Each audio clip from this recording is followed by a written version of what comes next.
La Suisse doit développer rapidement l'énergie solaire. C'est le vœu d'une commission parlementaire à Berne. Aujourd'hui, elle veut accélérer les grands projets photovoltaïques dans les Alpes, mais c'est d'abord sur les toits des immeubles que se joue cette révolution solaire, avec un obstacle à contourner, celui de la protection du patrimoine. Reportage en Valais à Neuchâtel, Élodie Bottron, Cédric Jourdan. C'est la fin d'un long combat pour Yves Henny, propriétaire d'une maison historique dans le vieux village de Ventône. Il a enfin obtenu l'autorisation de déployer une couverture solaire sur son toit. Juste pour avoir les autorisations et tout, il nous a fallu 2 ans.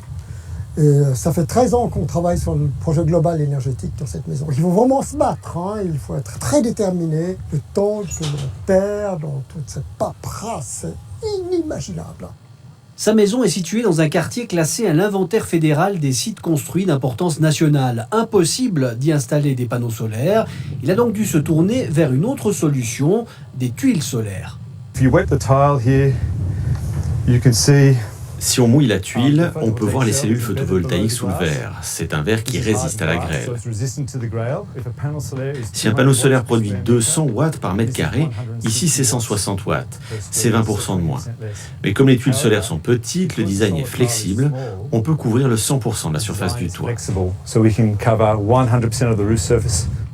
Une solution 2 fois plus chère que des panneaux solaires.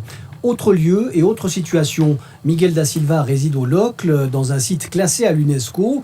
Ici, la surface de pose de panneaux est limitée, au maximum 60% de la surface du toit. Miguel a dû revoir son projet.